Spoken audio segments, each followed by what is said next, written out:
In this video, we'll show you how to clean your glasses properly so they stay crystal clear and scratch-free. Whether you wear prescription eyeglasses, sunglasses, or blue light glasses, regular cleaning helps keep your vision sharp and your lenses in top condition. You'll need mild dish soap, lukewarm water, a clean microfiber cloth, and optionally a lens cleaning spray. Avoid paper towels, tissues, or clothing, as these can scratch the lenses. Before touching your glasses, wash your hands thoroughly with soap and water to avoid transferring oils or dirt onto the lenses.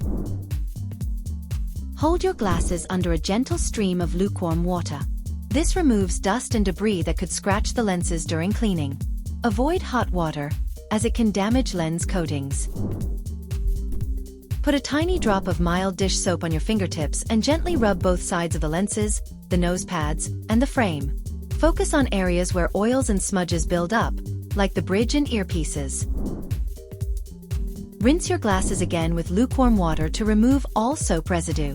Make sure no suds remain, especially around the frame and hinges.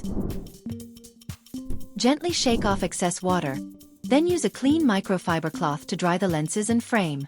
Avoid pressing too hard to prevent bending or damaging the frame. For a streak-free finish, use a lens cleaning spray and gently wipe with your microfiber cloth. This step is optional but great for extra shine. Clean your glasses at least once a day, and store them in a protective case when not in use. Avoid using household cleaners, alcohol, or window sprays, as these can strip lens coatings. With these simple steps, your glasses will stay spotless, scratch-free, and clear, giving you the best possible vision every day. Don't forget to like and subscribe for more easy cleaning tips.